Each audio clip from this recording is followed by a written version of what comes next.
Mr. Chairman,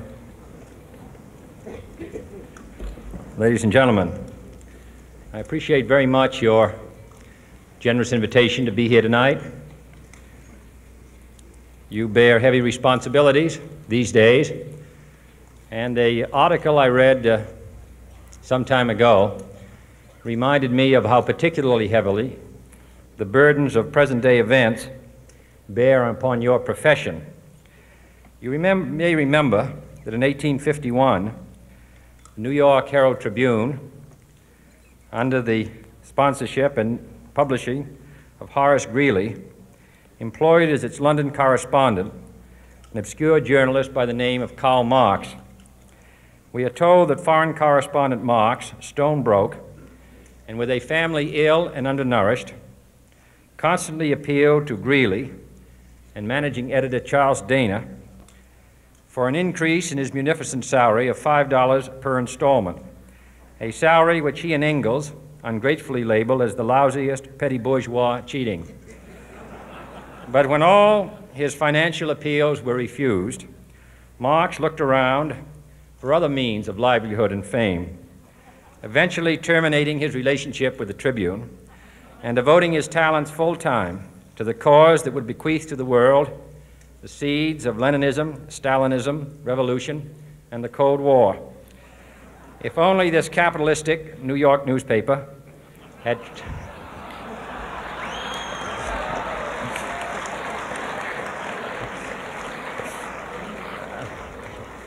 treated him more kindly, if only Marx had remained a foreign correspondent, history might have been different. And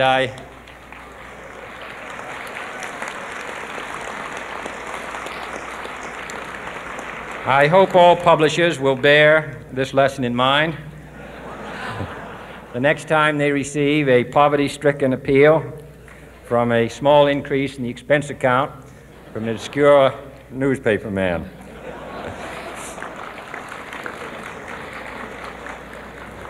I have selected as the title of my remarks tonight, "The President and the Press." Some may suggest that this would be more naturally worded, "The President versus the Press," but those are not my sentiments tonight.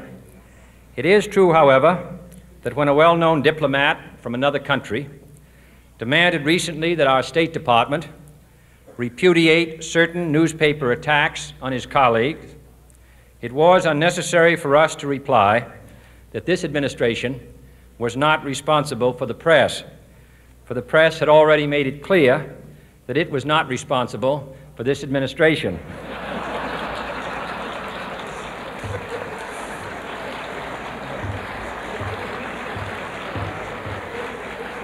Nevertheless, my purpose here tonight is not to deliver the usual assault on the so-called one-party press. On the contrary, in recent months, I have rarely heard any complaints about political bias in the press, except from a few Republicans.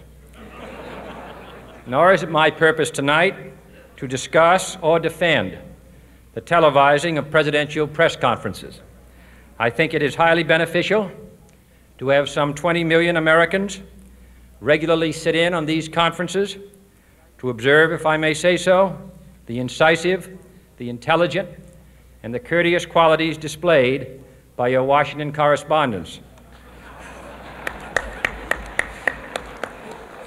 Nor, finally, are these remarks intended to examine the proper degree of privacy which the press should allow to any president and his family.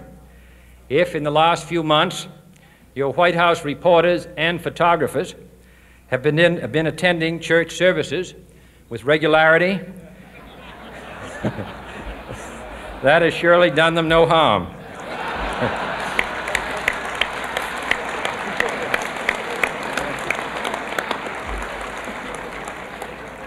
On the other hand, I realize that your staff and wire service photographers may be complaining that they do not enjoy the same green privileges, the local golf courses, which they once did. It is true that my predecessor did not object, as I do, to pictures of one's golfing skill in action, but neither, on the other hand, Did he ever been a Secret Service man? My topic tonight is a more sober one, of concern to publishers as well as editors. I want to talk about our common responsibilities in the face of a common danger. The events of recent weeks may have helped to illuminate that challenge for some, but the dimensions of its threat have loomed large on the horizon for many years. Whatever our hopes may be for the future, for reducing this threat or living with it, there is no escaping either the gravity or the totality of its challenge to our survival and to our security, a challenge that confronts us in unaccustomed ways in every sphere of human activity. This deadly challenge imposes upon our society two requirements of direct concern, both to the press and to the President. Two requirements that may seem almost contradictory in tone, but which must be reconciled and fulfilled if we are to meet this national peril. I refer first to the need for far greater public information, and second, to the need for far greater official secrecy. The very word secrecy is repugnant in a free and open society, and we are, as a people, inherently and historically opposed to secret societies, to secret oaths, and to secret proceedings. We decided long ago that the dangers of excessive and unwarranted concealment of pertinent facts far outweighed the dangers which are cited to justify it. Even today, there is little value in opposing the threat of a closed society by imitating its arbitrary restrictions. Even today, there is little value in ensuring the survival of our nation if our traditions do not survive with it. And there is very grave danger that an announced need for increased security will be seized upon by those anxious to expand its meaning to the very limits of official censorship and concealment. That I do not intend to permit to the extent that it's in my control. And no official of my administration, whether his rank is high or low, civilian or military, should interpret my words here tonight as an excuse to censor the news, to stifle dissent, to cover up our mistakes, or to withhold from the press and the public the facts they deserve to know.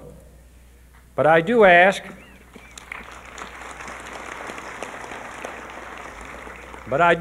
every publisher, every editor, and every newsman in the nation to re-examine his own standards and to recognize the nature of our country's peril.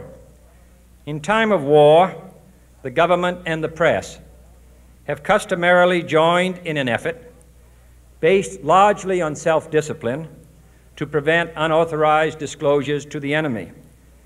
In times of clear and present danger, the courts have held that even the privileged rights of the First Amendment must yield to the public's need for national security. Today, no war has been declared, and however fierce the struggle may be, it may never be declared in the traditional fashion. Our way of life is under attack.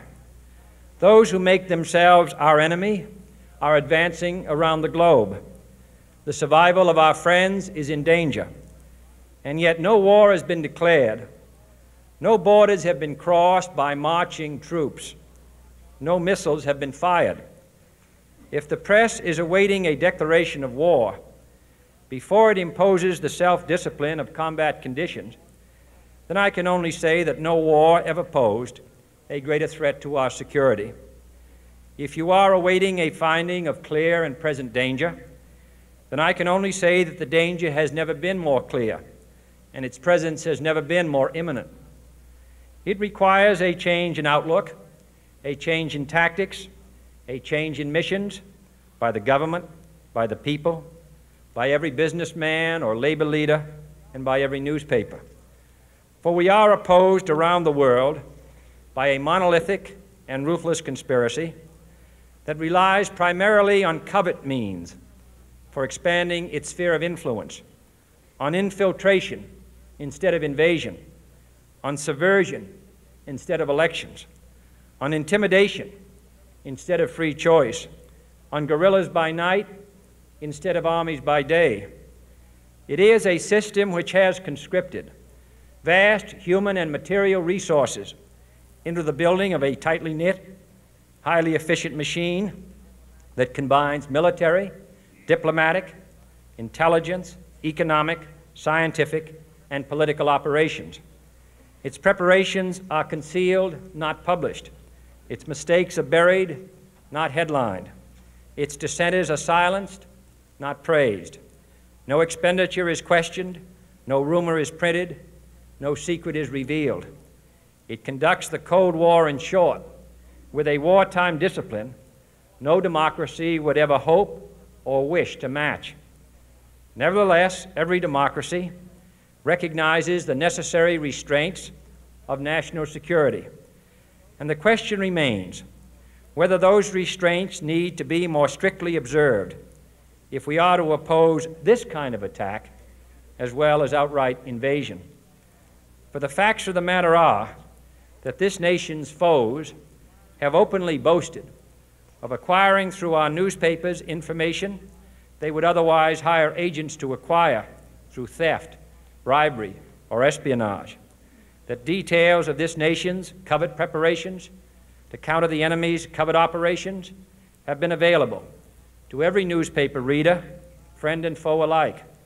That the size, the strength, the location, and the nature of our forces and weapons, and our plans and strategy for their use, have all been pinpointed in the press and other news media to a degree sufficient to satisfy any foreign power, and that in at least one case, the publication of details concerning a secret mechanism whereby satellites were followed required its alteration at the expense of considerable time and money.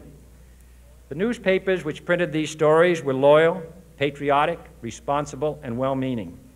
Had we been engaged in open warfare, they undoubtedly would not have published such items.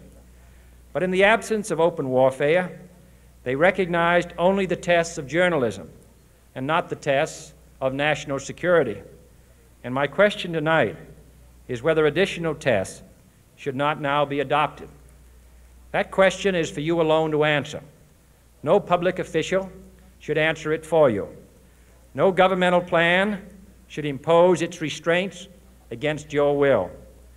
But I would be failing in my duty to the nation in considering all of the responsibilities that we now bear and all of the means at hand to meet those responsibilities if I did not commend this problem to your attention and urge its thoughtful consideration. On many earlier occasions I have said, and your newspapers have constantly said, that these are times that appeal to every citizen's sense of sacrifice and self-discipline. They call out to every citizen to weigh his rights and comforts against his obligations to the common good. I cannot now believe that those citizens who serve in the newspaper business consider themselves exempt from that appeal. I have no intention of establishing a new office of war information to govern the flow of news. I am not suggesting any new forms of censorship or new types of security classifications. I have no easy answer to the dilemma that I have posed and would not seek to impose it if I had one. But I am asking the members of the newspaper profession and the industry in this country to re-examine their own responsibilities, to consider the degree and the nature of the present danger, and to heed the duty of self-restraint which that danger imposes upon us all. Every newspaper now asks itself, with respect to every story, is it news? All I suggest is that you add the question, is it in the interest of national security? And I hope that every group in America, unions and businessmen and public officials at every level, will ask the same question of their endeavors and subject their actions to this same exacting test. And should the press of America consider and recommend the voluntary assumption of specific new steps or machinery, I can assure you that we will cooperate wholeheartedly with those recommendations.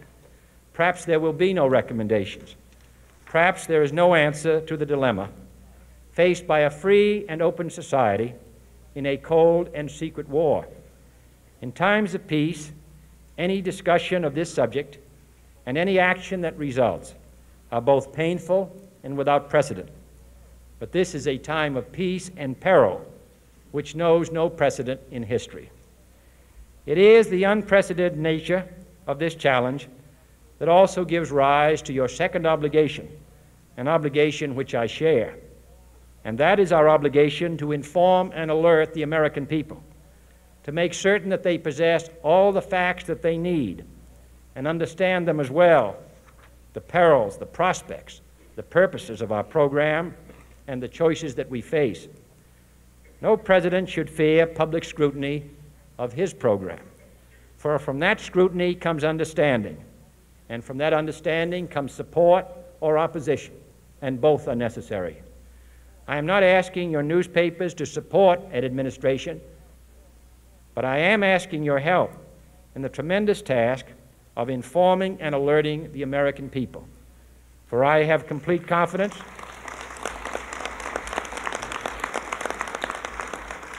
in the response and dedication of our citizens whenever they are fully informed. I not only could not stifle controversy among your readers, I welcome it. This administration intends to be candid about its errors, for as a wise man once said, an error doesn't become a mistake until you refuse to correct it. We intend to accept full responsibility for our errors, and we expect you to point them out when we miss them. Without debate, without criticism, no administration and no country can succeed, and no republic can survive. That is why the Athenian lawmaker Solon decreed it a crime for any citizen to shrink from controversy. And that is why our press was protected by the First Amendment, the only business in America specifically protected by the Constitution, not primarily to amuse and entertain, not to emphasize the trivial and the sentimental, not to simply give the public what it wants, but to inform, to arouse, to reflect, to state our dangers and our opportunities, to indicate our crises and our choices, to lead, mold, educate, and sometimes even anger public opinion. This means greater coverage and analysis of international news, for it is no longer far away and foreign, but close at hand and local. It means greater attention to improved understanding of the news, as well as improved transmission. And it means, finally, that government at all levels must meet its obligation to provide you with the fullest possible information outside the narrowest limits of national security, and we intend to do it. It was early in the 17th century that Francis Bacon remarked on three recent inventions already transforming the world: the compass, gunpowder, and the printing press. Now the links between the nations, first forged by the compass, have made us all citizens of the world, the hopes and threats of one becoming the hopes and threats of us all. In that one world's effort to live together, the evolution of gunpowder to its ultimate limit has warned mankind of the terrible consequences of failure. And so it is to the printing press, to the recorder of man's deeds, the keeper of his conscience, the courier of his news, that we look for strength and assistance, confident that with your help, man will be what he was born to be, free and independent.